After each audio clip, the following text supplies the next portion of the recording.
warahmatullahi wabarakatuh. Selamat pagi anak-anak, bertemu lagi dalam program Si Boim, siaran belajar online interaktif dan menyenangkan. Untuk mengawali kegiatan pada hari ini, marilah kita berdoa terlebih dahulu. Berdoa dimulai. Selesai. Nah, Sobat Boim, hari ini kita akan belajar materi kelas 6, tema 1, subtema 2, hewan sahabatku, pembelajaran pertama. Kompetensi dasarnya adalah untuk Mupel IPA, membandingkan cara berkembangbiakan tumbuhan dan hewan. Sedangkan untuk Mupel IPS, mengidentifikasi karakteristik geografis dan kehidupan sosial budaya, ekonomi, politik di wilayah ASEAN. Tujuan pembelajarannya adalah 1. Setelah mengamati tayangan video perkembangbiakan hewan, siswa mampu mengklasifikasi hewan berdasarkan cara perkembangbiakannya secara ovipar, vivipar, dan opovivipar dengan benar. 2. Setelah mengamati tayangan video potensi ekonomi negara-negara ASEAN, siswa mampu menyebutkan kehidupan ekonomi dari dua negara terkait kondisi geografisnya dengan benar. Sobat Boim, mungkin kalian di rumah ada yang punya hewan piaraan bukan?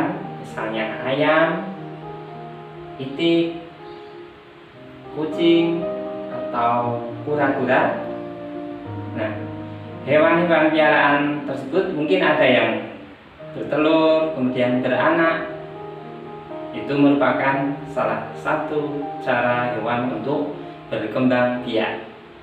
Nah, pada materi kali ini kita akan membahas cara hewan berkembang biak.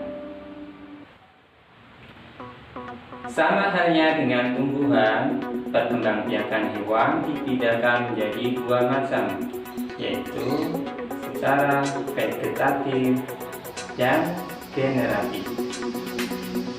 Perkembangbiakan vegetatif atau takami dilakukan oleh hewan tingkat rendah, yaitu dengan cara bertunas, contohnya jerah.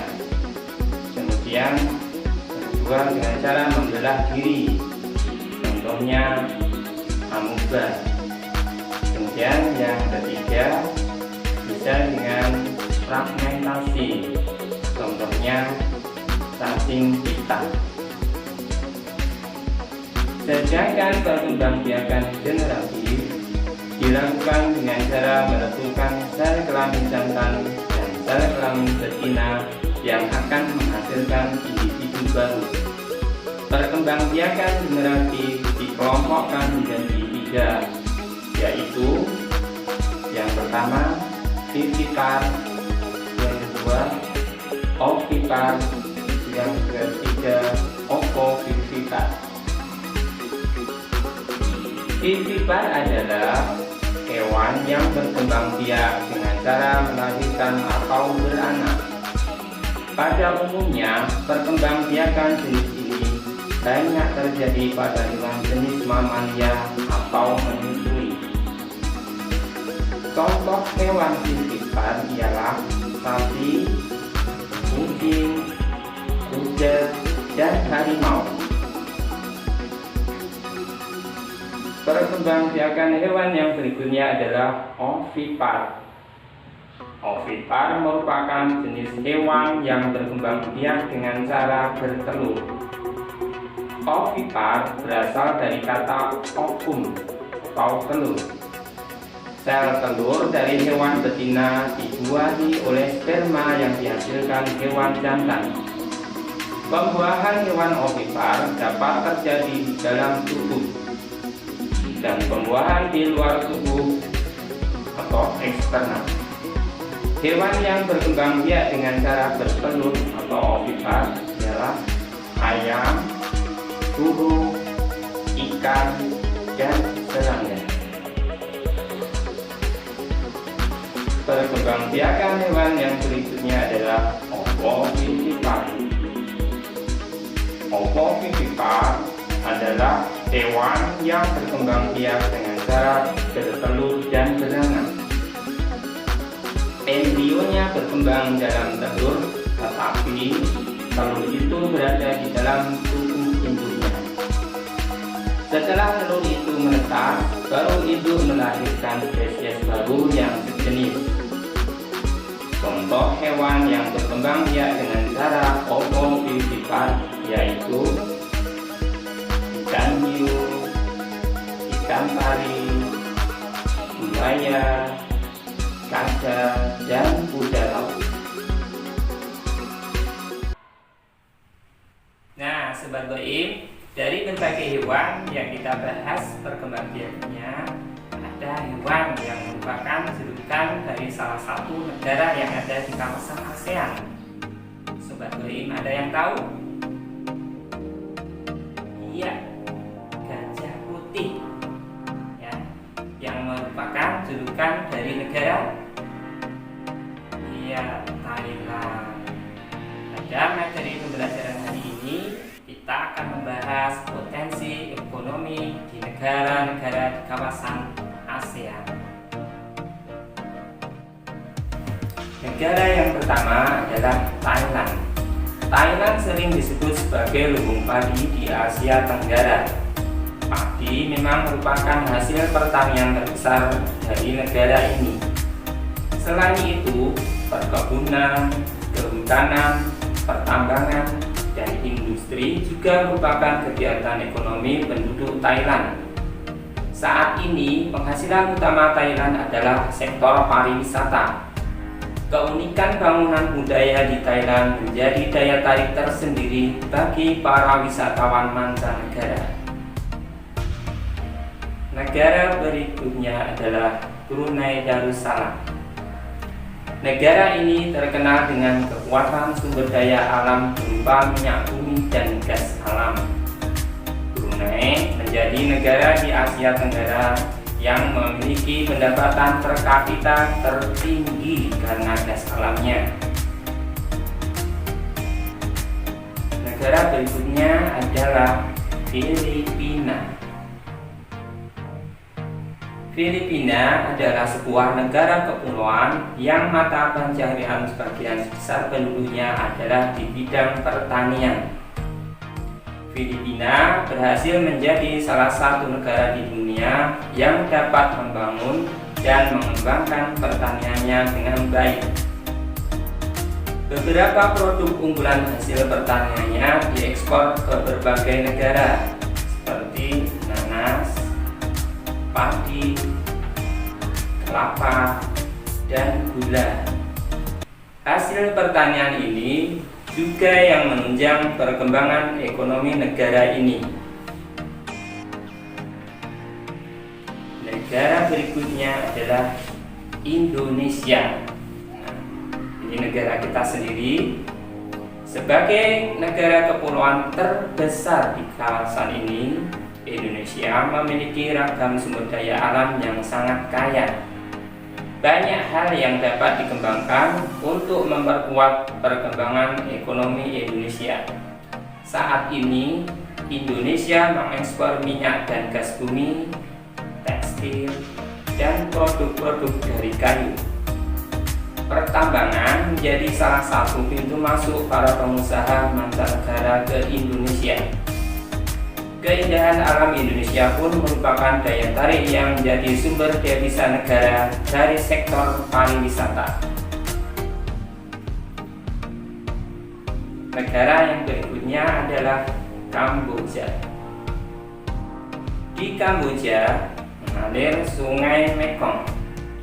Daerah di sekitar Sungai Mekong merupakan daerah yang subur. Mata pencaharian penduduk Kamboja adalah pertanian. Hasil pertanian Kamboja yang besar adalah padi dan karet.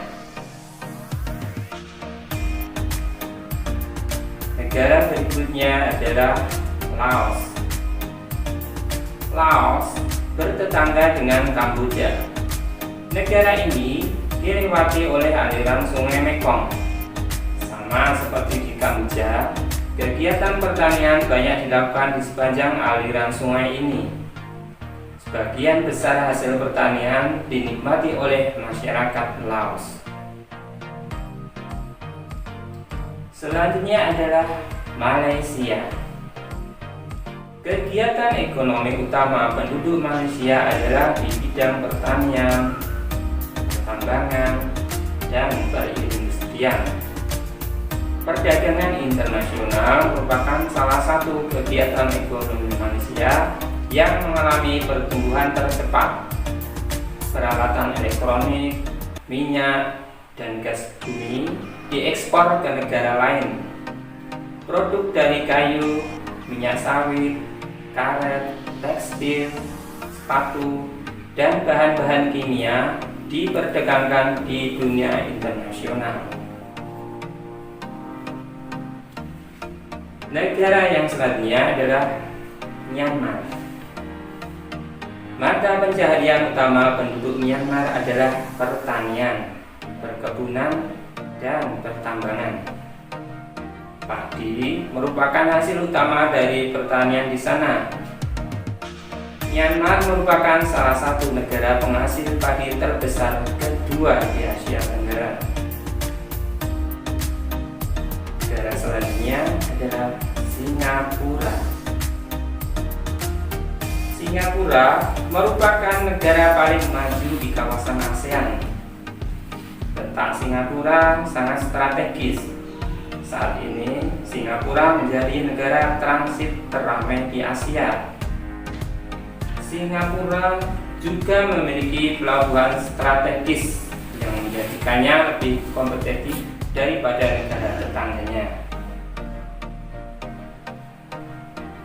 Negara terakhir adalah Vietnam. Setelah pulih dari perang Vietnam, negara ini mulai berkembang di berbagai sektor perekonomiannya. Pariwisata dan turisme mendukung perkembangan ekonomi.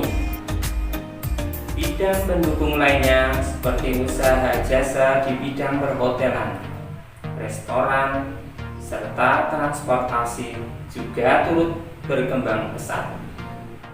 Nah, Sobat Boim, sudah jelas bukan? Mari kita simpulkan kembali materi pembelajaran untuk hari ini.